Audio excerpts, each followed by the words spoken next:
प्यारी संतानों के रूप में मेरे निजात मन, 3 शक्तियाँ हैं संसार में। एक महास्रोत अस्तित्व का है, परमात्मा का है, उससे सीधा संपर्क आपका नहीं हो सकता। दूसरा स्रोत गुरु का होता है, वो एक मध्यस्थता करता है, एक माध्यम बनता है, एक प्रेरणा का स्रोत बनता है, ज्ञान देने के लिए एक माध्यम होता है।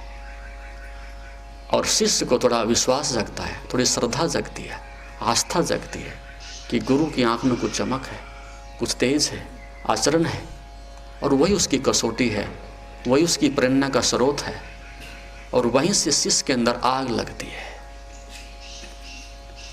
तो युवक का संकल्प हो गया, क्योंकि इससे पहले कि युवक का संकल्प जगता, उसे संकल्प मिलता, उसे उपजाऊ भूमि मिलती, इस समाज से गुरु खो गया है। पिछले 3000 वर्षों से लगभग हमारे पास गुरु नहीं है। गुरुडम है, ढोंग है, पाखंड है, शोषण है, अनुभवहीन लोग हैं, मदारी हैं, बाजारी हैं, व्यवसायी हैं। बहुत लंबे समय से हमारे मध्य से गुरु खो गया है, जिसको हम दर्पण की तरह से देख सकें, जिसके आचरण पर हम भरोसा कर सकें, जिसका हम हाथ पकड़ सकें। और जिस समाज में गुरु नहीं है, उस समाज में अध्यात्म का जन्म नहीं हो सकता। शास्त्र पढ़ लिए, कथा कर दी, प्रवचन सुना दिया, ये कोई गुरु होता है?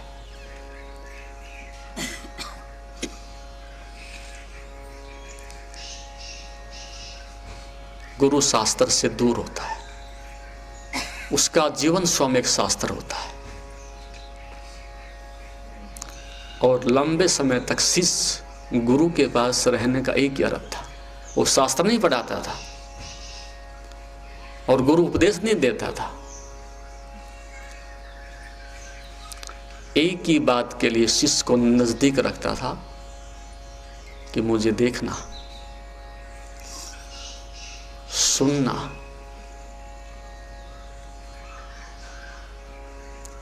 मेरे निकट बने रहना। और आचरण संसार की इतनी बड़ी शक्ति है, इतनी बड़ी मनुष्य के लिए शिक्षा है। किसी से बच्चों को हम चित्रों के माध्यम से पढ़ाते हैं तो जल्दी पढ़ जाते हैं, और यदि हम जीवन को ऊंचा उठाते हैं तो आचरण के माध्यम से बहुत जल्दी ऊंचा उठ जाता है।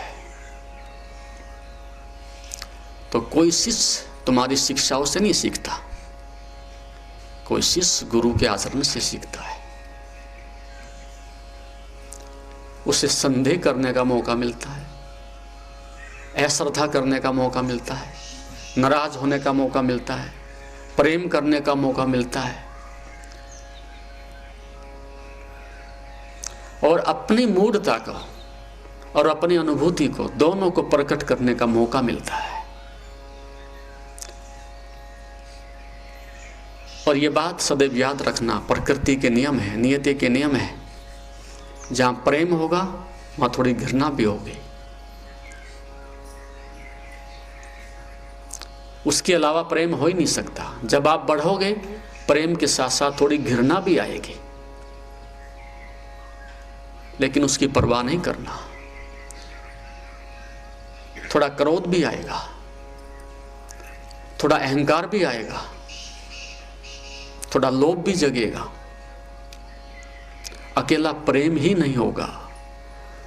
और यही भूल हम परिवार में करते हैं, यही भूल हम अध्यात्म में करते हैं। जब पति और पत्नी साथ रहते हैं तो 24 घंटे वहां प्रेम नहीं हो सकता। जिसको हम प्रेम करते हैं, कहीं ना कहीं किसी कोने में घृणा भी होगी। उसके बिना अस्तित्व तो नहीं हो सकता प्रेम का।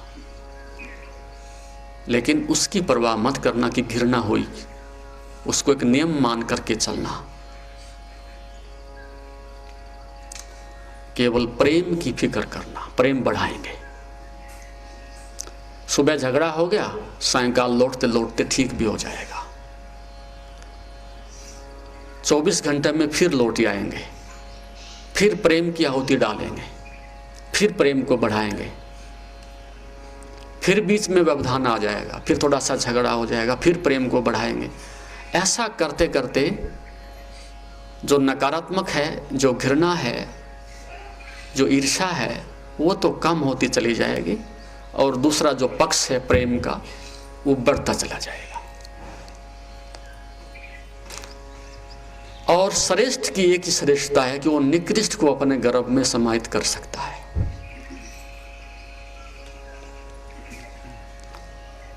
श्रेष्ठ का फिर मतलब क्या हुआ? निकृष्ट की निकृष्टता यही है कि वो श्रेष्ठ को अपने अंदर नहीं पचा सकता। दुष्ट की दुष्टता ही यही है कि वो श्रेष्ठ का आदर नहीं कर सकता।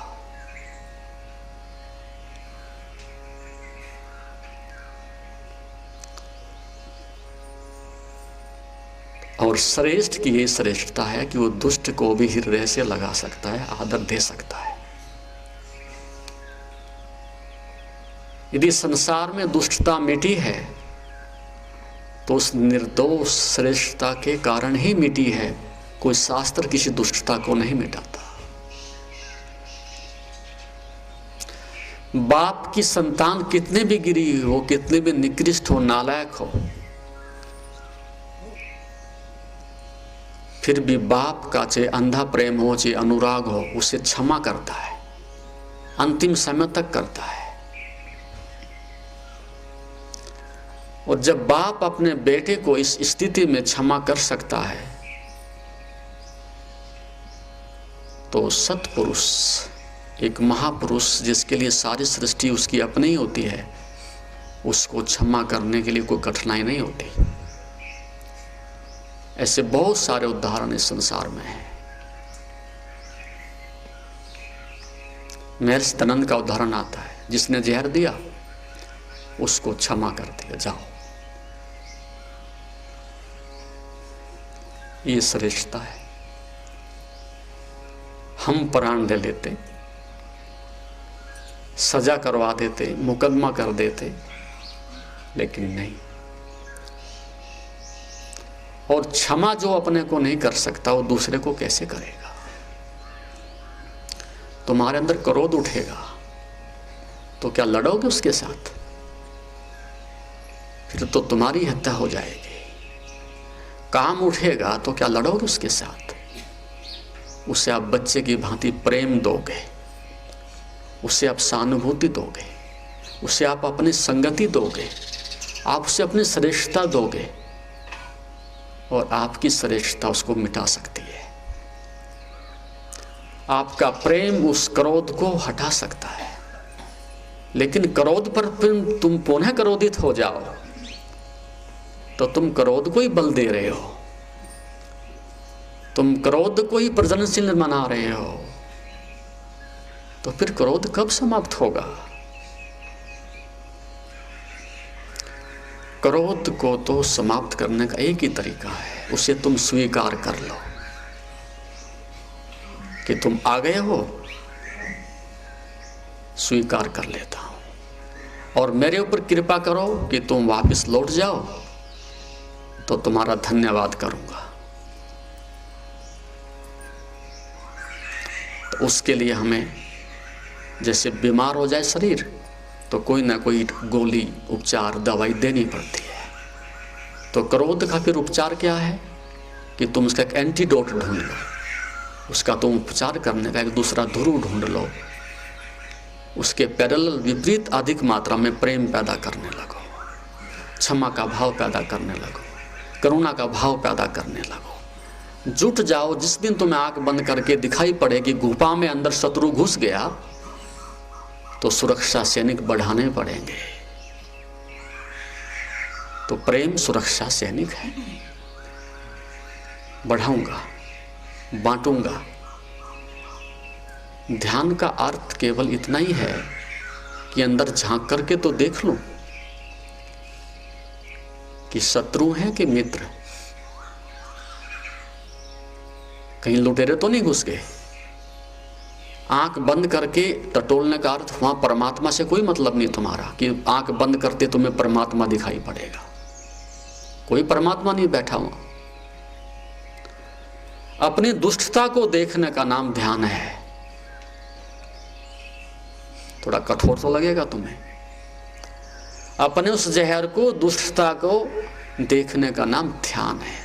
और जिस दिन तुम्हें अपनी नग्नता में अपनी पूरी दुष्टता दिखाई दे जाए, फिर आंख बंद करने की भी जरूरत नहीं।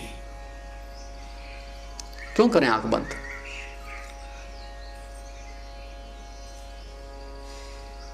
फिर आंख खुली हो तो भी अमृत है, आंख बंद हो तो भी अमृत है।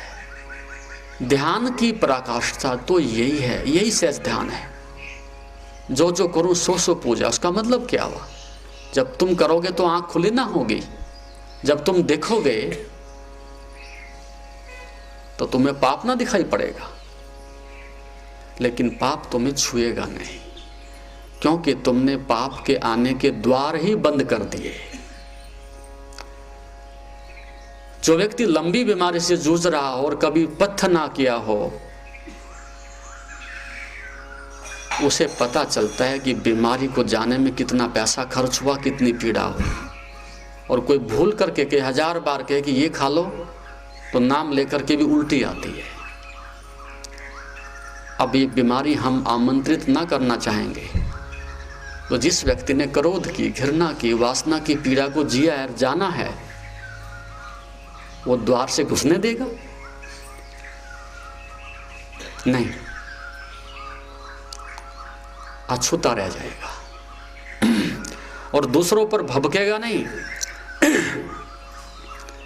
वो उसके पुराने मित्र हैं जो भटक गए हैं, उनके ऊपर करुणा दिखाएगा, उन्हें सताएगा नहीं। और मैं बहुत बड़ा हो गया हूं ऐसा ढोंग भी नहीं दिखाएगा कि मैं पहुंच गया और तुम भटक रहे हो। उन पर भी करुणा दिखाएगा कि तुम मेरे पुराने मित्र हो, मैं भी था वहीं। उनके हाथ में भी हाथ पकड़ लेगा। तो गुरु का अर्थ ये था कि मैं भी भटका था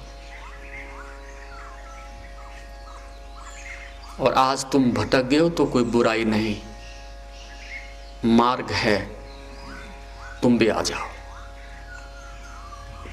भटके हुए को आमंत्रित करने वाले को हम गुरु कहते हैं। गाली देने वाले को गुरु कैसे कहेंगे?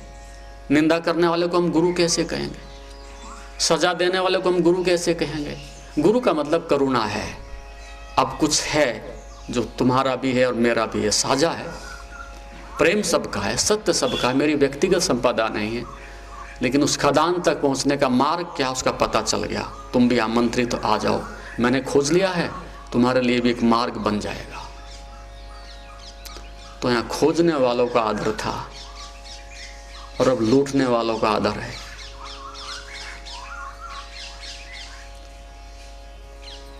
देने वालों का आदर था और लुटेरों का आदर है। तो हम उसका आदर करते थे जिसने खोजा है, लेकिन अब हम उसकी परवाह नहीं करते कि किसने खोजा है। हम इसकी परवाह करते हैं कि कौन मुझे अधिक दे सकता है। और क्या? कौड़ियां, पद, प्रतिष्ठा, सम्मान, उसको ढूंढते हैं कि मुझे भौतिक संपदा दे दे। वो तुम्हारे लिए गुरु है। तो जितने भी चमत्कारी बाबा इकट्ठे हो रहे हैं आसपास, उनके पास ज्ञानियों की कोई भीड़ नहीं, सत्य को पाने की कोई भीड़ नहीं। और सब खेल खिलौने वहां पर ढूंढने के लिए, पाने के लिए इकट्ठे हो गए हैं। तो सत्य की गरिमा खो गई है। क्यों? बीच में से गुरु खो गया है। और गुरु जीवंत होता है, गुरु को मुर्दा होता है। गुरु के साथ रहना तो अग्नि के साथ रहना है। जलोगे, मिटोगे, झुलसोगे और तुम फिर कुंदन बनोगे, फिर निखरोगे। तो गुरु के साथ अतीत में हमने देखा है भीड़ इकट्ठी नहीं हुई, जमावड़े नहीं लगे। क्यों? ऐसा क्या उनमें जहर है? ऐसे कौन से कांटे हैं?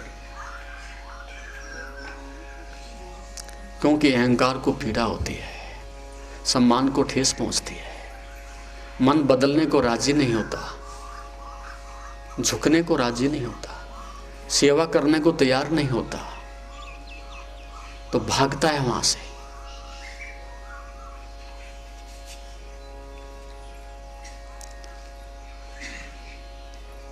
इसलिए बाहर से गुरु बहुत कठोर होता है, कई बार बहुत कठोर होता है, लेकिन उसके पीछे करुणा छिपी रहती है।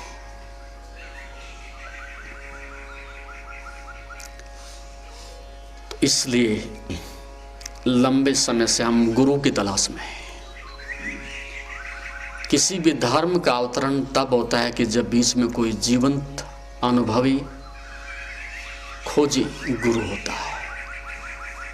शास्त्र तो हमारे पास हैं, लेकिन शास्त्रों में क्या सत्य रखा है? अब हमारे पास कुछ नहीं बचा, केवल शब्द बच गए हैं, शास्त्र बच गए हैं, और उनको भी हम बाजार में बेच करके तिजोरी भर रहे हैं। दो प्रकार के आदमी हैं, जो मंदिर में बैठा है वो मूर्तियां बेच करके तिजोरी भर रहा है, और जो थोड़ा अपने को बुद्धिमान समझता है, पठित समझता है, शिक्षित समझता है, वो शास्त्र लेकर के उसके नाम पर धन बटोर रहा है।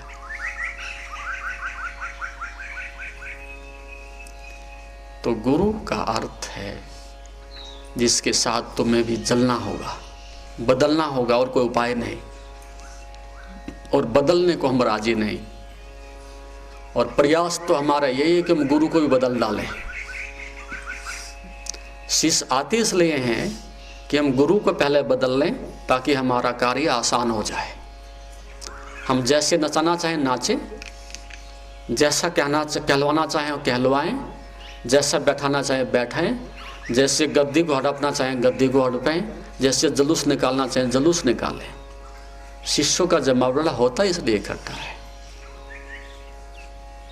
और गुरु लंबे समय से यहाँ बहुत कमज़ोर रहा है, कमज़ोर गुरु है, कह नहीं सकते, आवाज़ नहीं उठा सकते, तो चुपचाप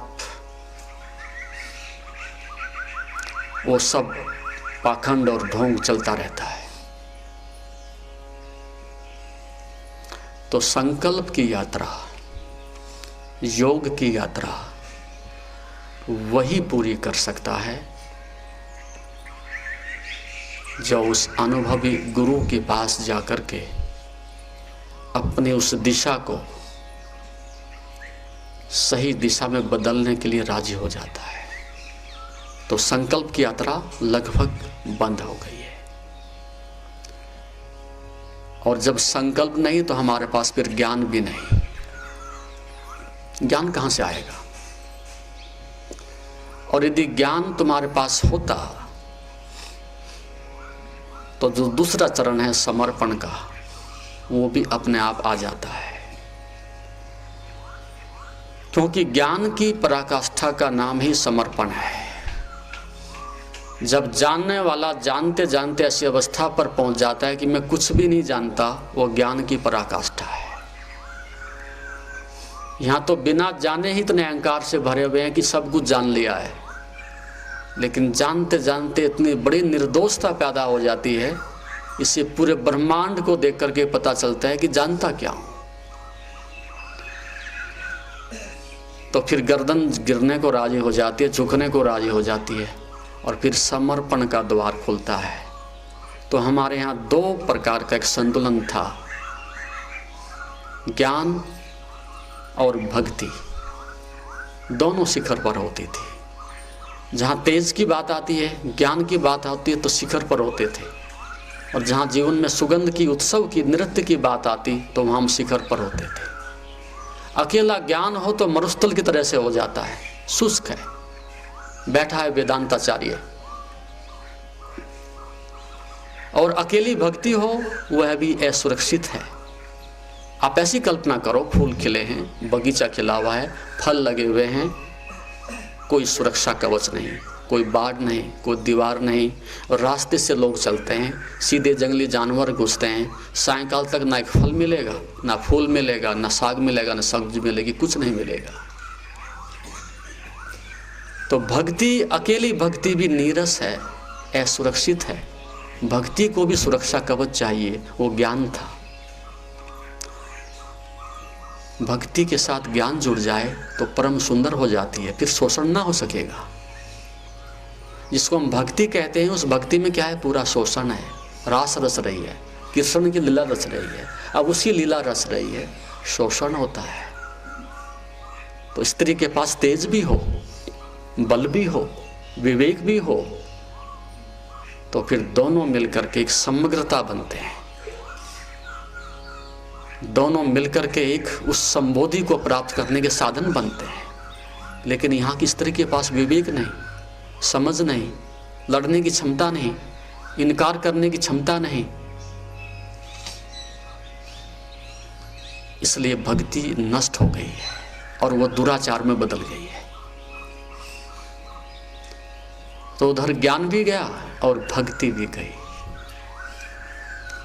लेकिन अतीत में जब कभी दोनों चीजें थी, गार्गी, मैत्री, इस प्रकार की हमारे पास जो विदुषियां थी, उनके पास प्रज्ञा भी थी और भक्ति भी थी। लेकिन अब वो संतुलन समाज से जा चुका है। तो दो मार्ग, संकल्प और समर्पण का मार्ग, दोनों में से जो आपके लिए उपयुक्त हो वो गुरु जानता है, उस पर चलें और आप पहुंचे तो मंजिल मिलती है। लेकिन कुछ आचार संहिताएं, कुछ आचरण, कुछ विशिष्ट गुणों की संपदा आपके पास संकल्प में पहुंचने से पहले, भक्ति में पहुंचने से पहले आधारभूत होनी चाहिए।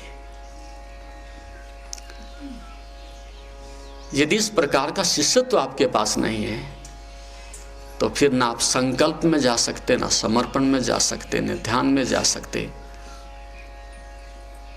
संसार के लिए उपयुक्त हो तो पहली बात, साधक के लिए, शिष्य बनने के लिए आक्रामकता ना हो। क्या सुना भैया? आक्रामकता ना हो, विनम्रता हो। आक्रामकता तो अहंकार की होती है, आक्रामकता तो हिंसा की होती है, आक्रामकता तो दूसरे को बदलने की होती है। तो साधक का पहला मौलिक गुण है, उसमें विनम्रता हो। जहां भी कोई बात हो तो अपनी विनम्रता को आगे रखे, आक्रामकता को पीछे कर दे, तो सीखने की क्षमता बढ़ेगी, हृदय का विकास होगा, विवेक का प्रकाश बढ़ेगा। तो जहां जहां आक्रामकता हो, क्योंकि संसार का मतलब ही आक्रामकता है, धन चाहिए, पद चाहिए, सम्मान चाहिए, तो वहाँ बिना आक्रामकता के एक कदम भी आप आगे नहीं रख सकते। संसार में लड़ना हो तो आक्रामक हो जाओ, और सत्य को पाना हो तो विनम्र हो जाओ। इंद्रियों को लहूलुहान होते हुए देख लिया, ये साजबाज सब बिखरते हुए देख लिया, और यहाँ धनी और गरीब और अमीर और विद्वान सबकी लाशों को जलते हुए देख लिया, तो फिर एक ही बात समझ आती है कि लड़ के हम जीत नहीं सकते, दुष्ट से, समझ से हम जीत सकते हैं। तो साधक समझ को विकसित करता है, विनम्रता को विकसित करता है। संसार में रहना हो तो निश्चित रूप से आपको खूंखार होना पड़ेगा, आक्रामक रहना पड़ेगा, वहां तुम्हारी जीत हो जाएगी। विनम्रता तो वहां पहले कदम पर धराशायी हो जाएगी, मौत हो जाएगी उसकी। तो संसार में हो तो मेरी बात मान के मत चलना, परास्त हो जाओगे। और अध्यात्म के अंतिम जीवन के चुनाव से गुजरना हो तो विनम्रता पहला आपका कदम होना चाहिए।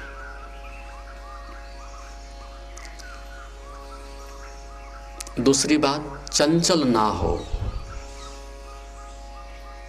पहले विनम्र हो, दूसरी बात चंचल ना हो। क्या मतलब हुआ? चंचल का मतलब है जो फुदकता रहता है। किसके लिए? अब इस दिशा में जा रहा है, अब उस दिशा में जा रहा है, अब इस गुरु के पास जा रहा है, अब इस मंदिर में जा रहा है, अब उस शास्त्र के पीछे भाग रहा है, अब इस पद के पीछे भाग रहा है। इस प्रकार से जो चंचल वृत्ति का व्यक्तित्व है,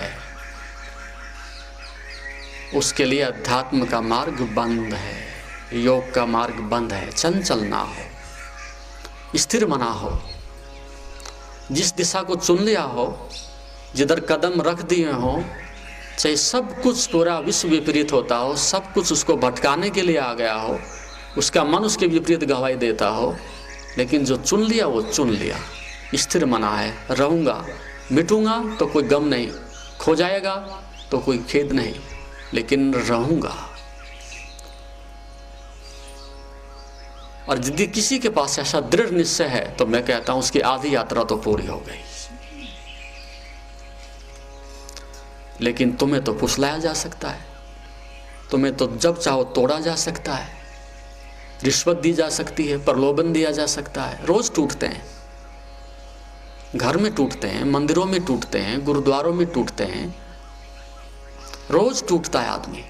थोड़ी सी रिश्वत दे दो उसको, उसके मन को दे दो, थोड़ी सी उसकी चापलूसी कर दो, थोड़ा सा पैसा उसकी जेब तक पहुंचा दो, फिर जो चाहो आप कर सकते हो। आदमी को खरीदना सबसे अधिक आसान है, लेकिन सत्य को नहीं खरीदा जा सकता। कभी अपनी परीक्षा करके देखो, तुम खड़े कहाँ हो और तुम्हारे चेहरे हैं कहाँ और तुम्हारी सत्ता है कहाँ। तुम सब खरीदे गए लोग हो, तुम्हें सबने खरीदा हुआ है, सब किसी न किसी रूप से किसी न किसी के गुलाम हो, खरीदे गए हो। ऐसा हुआ, एक शहर में दुकान खोली, किसकी? अच्छी स्त्रियों की। जिसको अच्छी स्त्री चाहिए उसकी एक दुकान खुल गई शहर में।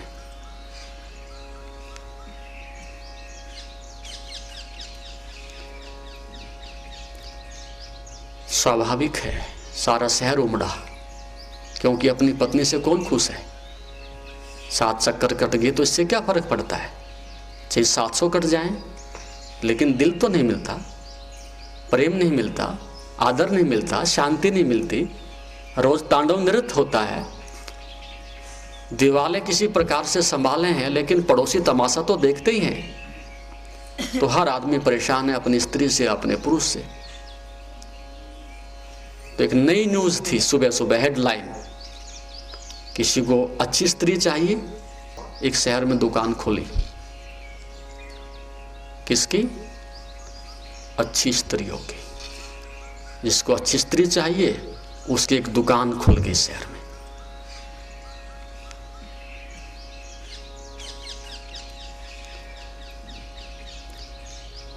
स्वाभाविक है, सारा शहर उमड़ा, क्योंकि अपनी पत्नी से कौन खुश है? 7 चक्कर कट गए तो इससे क्या फर्क पड़ता है? चाहे 700 कट जाएं, लेकिन दिल तो नहीं मिलता, प्रेम नहीं मिलता, आदर नहीं मिलता, शांति नहीं मिलती। रोज तांडव नृत्य होता है, दिवाले किसी प्रकार से संभाले हैं, लेकिन पड़ोसी तमाशा तो देखते ही हैं। तो हर आदमी परेशान है अपनी स्त्री से, अपने पुरुष से। तो एक नई न्यूज थी सुबह सुबह, हेडलाइन, किसी को अच्छी स्त्री चाहिए तो दुकान खोली है। तो युवक गया, झट से जाते ही फीस जमा की, और वहाँ लिखा था एक द्वार के ऊपर आप दस्तक देंगे तो दरवाज़ा खुल जाएगा, और एक साथ 2 दरवाजे खुलेंगे। आपने चुनाव कर लेना और उस दरवाजे में घुस जाना। पहले दरवाजे पर जब खोला, एक साइड में लिखा हुआ था युवा स्त्री, दूसरे पर लिखा हुआ था अधिक उम्र वाली स्त्री। स्वाभाविक है, उसका जो बटन था उसने युवा स्त्री वाले पर राहत रखा और उसका चुनाव किया। अंदर देखा कोई स्त्री तो थी नहीं। फिर वहां लिखा हुआ था पढ़ी लिखी स्त्री और अनपढ़ स्त्री।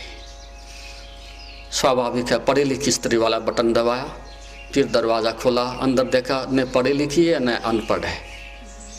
फिर लिखा हुआ था उसके ऊपर प्लीज़ अच्छा गाना गाने वाली स्त्री और न गाना गाने वाली स्त्री। फिर उसने चुना गाने वाली स्त्री। फिर दरवाज़ा खुल गया, फिर देखा अच्छा भोजन पकाने वाली स्त्री और अच्छा भोजन न पकाने वाली स्त्री। अच्छा भोजन पकाने वाली स्त्री पर बटन दबाया, फिर देखा वहाँ न अच्छा पकाने वाली न बुरा पकाने वाली। फिर उसने बटन दबाया, फिर देखा, फिर लिखा हुआ था कि अच्छा दहेज लाने वाली स्त्री और दहेज ना लाने वाली स्त्री। फिर वो दहेज वाली पर उसने बटन फिर दबाया, फिर वहाँ कुछ नहीं मिला। और अंत में फिर एक दर्पण सामने लगा हुआ था, उस पर लिखा था, हे सज्जन, तुम लगता है बहुत अधिक गुणों के इच्छुक हो, लेकिन इससे पहले कि तुम अधिक गुणों के इच्छुक बनो, एक बार इस दर्पण में अपना चेहरा देखिएगा। इस दर्पण में एक बार अपना चेहरा देखिएगा, तुम्हारे पास कितने गुण हैं। तुम दूसरों से आदर की अपेक्षा करते हो, गुणों की अपेक्षा करते हो, अनुशासन की अपेक्षा करते हो, तो तुम में कितना अनुशासन है भैया? तुम में कौन सी खदान है गुणों की? और यही विवाद है, यही झगड़ा है संसार में। प्रत्येक व्यक्ति ये नहीं देखता कि मेरे पास गुण है कि नहीं, लेकिन दूसरे के पास गुण होने चाहिए। पति ये नहीं देखता कि मेरे में कोई योग्यता है कि नहीं, गुण है कि नहीं, बस पत्नी में गुण होने चाहिए। नहीं, अध्यात्म इस बात को, मनुष्य को क्षमा नहीं करता। इसके लिए सब्सक्राइब करें हमारे YouTube चैनल योग तीर्थ को और बेल आइकॉन भी दबाएं ताकि आगे आने वाली वीडियोस का नोटिफिकेशन आपको मिलते रहे। नहीं, अध्यात्म इस बात को, मनुष्य को क्षमा नहीं करता। इसके लिए तुम्हें इस बात की चिंता पहले करनी चाहिए कि गुणों की खदान मेरे अंदर हो। उस संपदा को मैं छीन नहीं सकता, उसे अर्जित करना पड़ेगा, अपने आचरण से, पुरुषार्थ से लाना पड़ेगा। और जैसे जैसे तुम्हारे अंदर गुण आते हैं, वैसे वैसे चंचलता मिटती है। चंचल आदमी का एक दोष होता है। क्या दोष होता है? उसे अपने पर विश्वास नहीं होता, आत्मबल नहीं होता। वो सदैव भयभीत रहता है कि छिन ना जाए, टूट ना जाए, कोई इनकार ना कर दे। लेकिन जिसके पास संपदा है गुणों की, संकल्प की, उसके पास स्थिरता आने लगती है, आत्मबल लौटने लगता है और वह फिर शिष्यत्व के लिए तैयार हो सकता है। तो विनम्र हो, चंचल ना हो, ईमानदार हो। कैसा हो? ईमानदार। आप में से कितने लोग ईमानदार होंगे? सही बताओ अपने अंतःकरण से। ईमानदार आदमी होना सही अर्थों में और कसौटी पर ईमानदारी को खरा उतरना कोई आसान बात नहीं है। चरित्र की ईमानदारी हो, फेल हो जाओगे। तुम्हें स्वतंत्रता दे दी जाए, एक युवती तुम्हें दे दी जाए, तुम रुकोगे? तुम समझोगे? अपने विवेक से तुम नहीं कह सकोगे? वासना पकड़ेगी तो ईमानदारी कहां से लाओगे? एक आदमी कहता है अधिकारी हूं, बहुत बड़ा अधिकारी हूं, बहुत ईमानदार हूं, IAS हूं, रिश्वत नहीं लेता। आप उसको थोड़ा सा कसौटी पर कसिए तो सही, उसको थोड़ा सा पायदान तक खींचने के लिए थोड़ा प्रयास करेगा तो सही। 1 लाख रुपए दो तो मना कर देगा, 1 करोड़ दो तो मना कर देगा। आप कहो कि 10 करोड़ देता हूं, 99% कहेगा रख जाओ यार, सस्पेंड भी हो जाएंगे, कोई बुराई नहीं है, 10 करोड़ से जिंदगी आराम से चलेगी। बेईमान थे पहले से, लेकिन उसको बेईमानी को वहां तक लाने के लिए, खरीदने के लिए उतनी बोली चाहिए थी। एक भी गुण तुम में ऐसा हो तो बता दीजिएगा कि जो उसको दुर्गुण में ना बदला जा सके।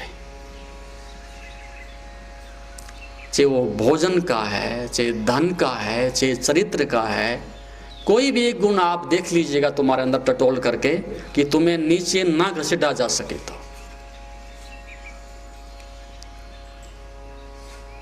खरीदे जा सकते हो।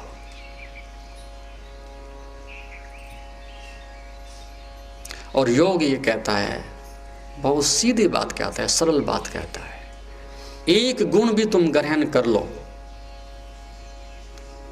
एक गुण भी आप ठीक से ग्रहण कर लो तो सारे सद्गुण आपके आसपास अपने आप आ जाएंगे। एक को भी तुम किसी को पकड़ लो, ईमानदारी को पकड़ लो, चरित्र को पकड़ लो, लोभ को पकड़ लो, क्रोध को पकड़ लो, एक भी गुण तुम्हारे पास आ जाए, सही अर्थों में कि सारी सृष्टि जो है आपके विरुद्ध हो जाए और आपको कितने भी यातना दी जाए, चाहे मृत्यु भी तुम्हें सहन करनी पड़े, लेकिन तुम्हारे उस गुण को ना छीना जा सके, तो सारे सद्गुण सृष्टि के तुम्हारे अंदर आ जाएंगे। और एक दुर्गुण, दूसरी बात भी बता रहा हूं, एक दुर्गुण तुम्हारे जीवन में आ जाता है, एक बुराई प्रवेश कर जाती है, तो फिर दूसरी बुराइयों से आप अपने को नहीं बचा सकते। वो संक्रामक रोग है। वो झूठ बोलने की प्रवृत्ति एक बार आ जाती है तो फिर आप सोचिएगा सारी बुराइयां उसके साथ अपने आप आ जाएंगी, उसको आप नहीं रोक सकते।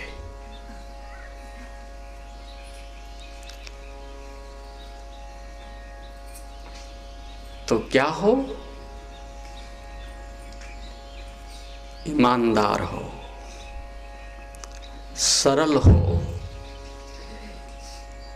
और अगली बात, क्योंकि यही महंगी पड़ रही है तुम्हारे लिए, और आगे तो मैं क्या बताऊं, क्रोध को अधिक देर ठहरने ना देता हो। एक नाम लिया क्रोध का, कोई भी बुराई हो उसको अधिक देर ठहरने ना देता हो, क्योंकि ये बात तो पता है ऋषि को, ये बात तो पता है गुरु को कि बुराई तो आएगी, 24 घंटे आती है और द्वार पर ही खड़ी रहती है और अवसर ही तलाशती रहती है। लेकिन एक शर्त लगा दी, आ जाए कोई बात नहीं, क्योंकि इतनी बड़ी प्रज्ञा हो कि तुम रोक सको तो फिर तो समाधि लग गई, आ गई। तो एक काम तो करो, ज्यादा देर मत ठहरने देना। वो मेहमान तो रहे, मेजबान ना बने, अतिथि की तरह से आ जाए, लेकिन मालिक बन के डेरा ना जमाए। इतना तो कर ही सकते हो। तो दिन में 1000 बार आएगी वो, लेकिन आप एक ही ध्यान रखना कि तत्क्षण उलिस दूंगा बाहर। और ये जो योग की विधियां बताई हैं आपको 5 दिन तक, श्वास की क्रिया बताई है, विवेक की बताई है, विश्लेषण की बताई है, श्वास को बाहर छोड़ने वाली बताई है, वो सारी तात्कालिक विधियां इसी काम आएंगी। जब भी लगे कि पकड़ गया क्रोध, तो तत्क्षण सोचो कि आपके पेट में कुछ जहर इकट्ठा हो रहा है, आपके हृदय के आसपास कुछ नकारात्मक तरंगें इकट्ठी होने जा रही हैं। तो जैसे आदमी को एसिडिटी हो जाए और वो वोमिट कर देता है, कुछ समय के लिए राहत मिलती है, तो फिर वोमिट करनी पड़ेगी आपको। 10-20 गहरी श्वास बाहर छोड़ो और लो। और ये नहीं हो सकता है तो जैसे उद्गीत है, ओंकार है, 10-20 बार उसको गुनगुनाओ अच्छी प्रकार से।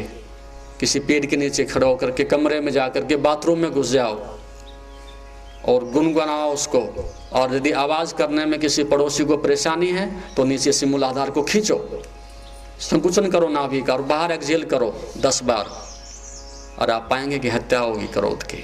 डेड बॉडी पड़ी होगी आपके सामने, ले जाओ उठा के। दिन में जब चाहो तभी ऑपरेशन कर सकते हो। इससे सुंदर धर्म कहाँ होगा, इससे सुंदर टेक्नोलॉजी कहाँ होगी। लोग कहते हैं बड़ा लेंथी प्रोसीजर है और योग का, इतने दिन ध्यान करेंगे। जब चाहो व्यक्ति, मेरे सामने कोई क्रोध करके दिखाए अभी, और लेबोरेटरी कल अभी बदल के दिखाएंगे हम उस आदमी को, कोरोना में ना बदल जाए तो। इससे अधिक अचीवमेंट क्या हो सकती है। और लेकिन किसी को किसी का शिकारी बनना है तो उसके लिए क्या किया जा सकता है। तो अधिक देर क्रोध को मत ठहरने देना। और अगली बात, अपने अप्रिय मित्र की भी पीठ पीछे बुराई मत करना। क्या सुनते हो भैया? अप्रिय मित्र की भी, मित्र की बात तो बहुत दूर रह गई। हालांकि कोई मित्र किसी का होता नहीं इतना कि बुराई ना करता हो, लेकिन अप्रिय मित्र की भी पीठ पीछे बुराई ना करता हो, निंदा ना करता हो। बहुत कठिन बात दिखाई पड़ती है, क्योंकि तुम्हारा तो निंदा ही भोजन है। 24 घंटे नकारात्मकता बहती रहती है, दोष और सूल ही दिखाई पड़ते हैं।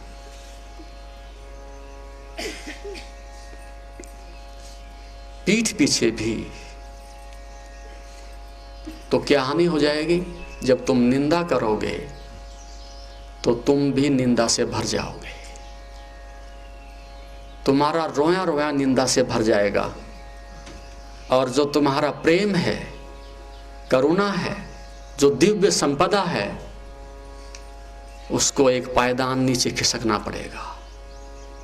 तुम्हारी चेतना में कई प्रकार की छिद्र हो जाएंगे, अहित हो जाएगा, मनोबल गिरेगा, विद्वेष पैदा होगा, जो सकारात्मकता है वो समाप्त हो जाएगी। तो किसी की भी पीठ पीछे भी, अप्रिय मित्र की भी निंदा मत करना।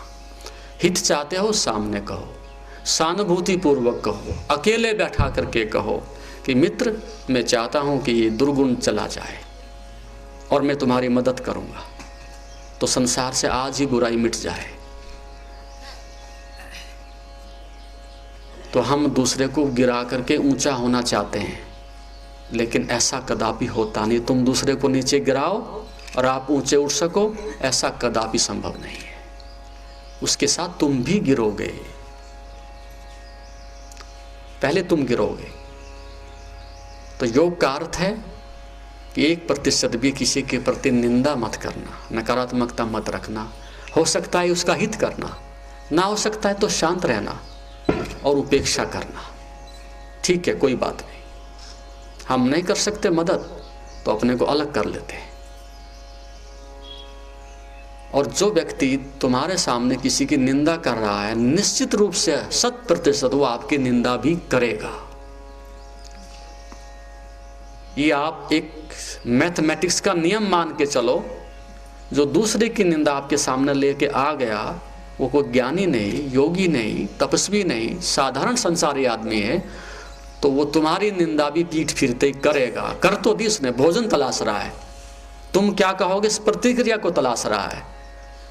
वो तुम्हारे डाटा कलेक्ट कर रहा है और दूसरे को जाकर के फिर बताएगा। तो आजीवन आदमी यही कर रहा है, यहां से डाटा उठाए, उसकी घृणा, उसका विद्वेष, उसकी शत्रुता, और दूसरे को जाकर के ट्रांसफर करता है। ऐसा व्यक्ति न साधक होता, न शिष्य होता, न योग का पथिक होता। तो क्रोध को अधिक देर ना ठहरने देता हो और अप्रिय मित्र की भी पीठ पीछे निंदा नहीं करता हो। बहुत सारे हैं, लेकिन अधिक तो मैं अब विस्तार नहीं करूंगा। तुम्हारी झोली इतना समेट ले वो भी काफ़ी है। इनमें से कोई एक सूत्र भी आपके कार्य आ जाए तो बहुत है। तो आप प्रयास करना, आगे बढ़ना। जीवन बहुमूल्य है, उसका आदर करना। परम सत्य है, आनंद है। तुम उस दिव्य जीवन के एक हिस्से हो, लेकिन इस अवसर को मत गंवाओ। तो यहाँ से जाने के बाद ये तुम्हारा उत्तरदायित्व बन गया है। ये उत्तरदायित्व तुम्हारे कंधों पर आ गया है कि यदि गिरोगे तो अपने कारण से, उठोगे तो अपने पुरुषार्थ से। और पूरे भारत में केवल 2 तरह के आदमी हुआ करते थे, 3 तरह के। एक जो परिश्रम करते हैं, एक जो पुरुषार्थ करते हैं, और तीसरे जो कृतार्थ हो जाते हैं। परिश्रम का संबंध हमारा आजीविका से था। परिश्रम करेंगे, कठोर श्रम करेंगे, इस शरीर के लिए सात्विक रोटी रोजी कमाने के लिए परिश्रम करेंगे, आलसी बन करके नहीं रहेंगे। एक ऐसा वर्ग था, और एक वर्ग था पुरुषार्थ करेंगे। पुरुषार्थ का मतलब पुरुष, आत्मा। आत्मा के लिए अथक प्रयास करेंगे, साधक बनेंगे, साधना करेंगे, योगी बनेंगे, और उस अध्यात्म के लिए, आत्मा के लिए पुरुषार्थ शब्द प्रयोग होता है। अब एक ही वर्ग रह गया है, केवल श्रम वाला, परिश्रम वाला, और वो भी बेईमानी वाला, रिश्वत वाला, धोखाधड़ी वाला, मुफ्त में कहीं मिल जाए उसको घसीटने वाला, लूटने वाला। वो भी ईमानदार नहीं रहा कि श्रम करेंगे, परिश्रम करेंगे, और शरीर को जीवित रखने के लिए हम ईमानदारी से श्रम करेंगे। तो श्रम नहीं रहा, परिश्रम नहीं रहा, पुरुषार्थ नहीं रहा, और कृतार्थ की बात तो फिर बहुत दूर की बात है। कृतार्थम प्रति नष्टम पर नष्टम तदन्य साधारणत्वात्। जो कृतार्थ हो गया उसके लिए संसार समाप्त, कोई प्रयोजन नहीं। देखना था देख लिया, सुनना था सुन लिया, कहना था कह दिया, खाना था खा लिया, सब रस देखे और नीरस हुए, अब जो का तो रखा है, कोई आकर्षण नहीं। बाजार भरा है और आप उसमें से अछूते निकल जाएं तो सोचो कि बाजार आपके लिए नष्ट हो चुका है, कोई आकर्षण नहीं बचा। उसको हम कृतार्थ कहते थे। नष्ट है, दूसरों के लिए प्रयोजन है, दूसरों के लिए बाजार है, दूसरों के लिए भोजन है, दूसरों के लिए विषय है, दूसरों के लिए धन है, लेकिन कृतार्थ का अर्थ तृप्त हो गया हूं। तो योग कहता है तेन ज्ञान फलम प्राप्तम योगाभ्यास फलम च तृप्तः स्वचिंद्रियो नित्यम एकाकी रमते तुया। ज्ञान का फल क्या बताया, योग का फल क्या बताया? पहले कदम पर तृप्तः, ये कृतार्थ हुआ। तृप्त इसलिए नहीं कि मेरे पास बहुत अधिक है, अच्छा मकान है, गाड़ी है, पैसा है, सम्मान है, इसलिए तृप्त नहीं। जीवन है बस, प्रभु का दिया हुआ बोध है, प्रज्ञा है, ज्ञान है, इस कारण से तृप्त हूं। बाकी बाहर से कौन तृप्त हुआ है? जो पाने जैसा था वो पा लिया। जैसा कि आप जानते हैं, शरीर को स्वस्थ और मन को शांत बनाने के लिए योग ही एकमात्र साधन है। जीवन को योगमय बनाने के लिए व योग दर्शन के मर्म को आत्मसात करने हेतु गुरुदेव के आशीर्वचनों को श्रवण करें। उनके द्वारा दिया गया मार्गदर्शन आपके जीवन में सकारात्मक बदलाव लाएगा। अगर आप पतंजलि योग दर्शन सीखना चाहते हैं और इस प्राचीन ज्ञान को अपने जीवन में शामिल करना चाहते हैं तो हमसे संपर्क करें। हमारे योग सत्र न केवल आपके शरीर को स्वस्थ बनाएंगे बल्कि आपके मन और आत्मा को भी संतुलित करेंगे। अधिक जानकारी के लिए हमें नीचे दिए गए विवरणों पर संपर्क करें। हमारे साथ इस योग यात्रा की शुरुआत करें और अपने जीवन को शांति और सकारात्मक ऊर्जा से भरें। धन्यवाद। आपका दिन शुभ हो। ओम नमस्ते।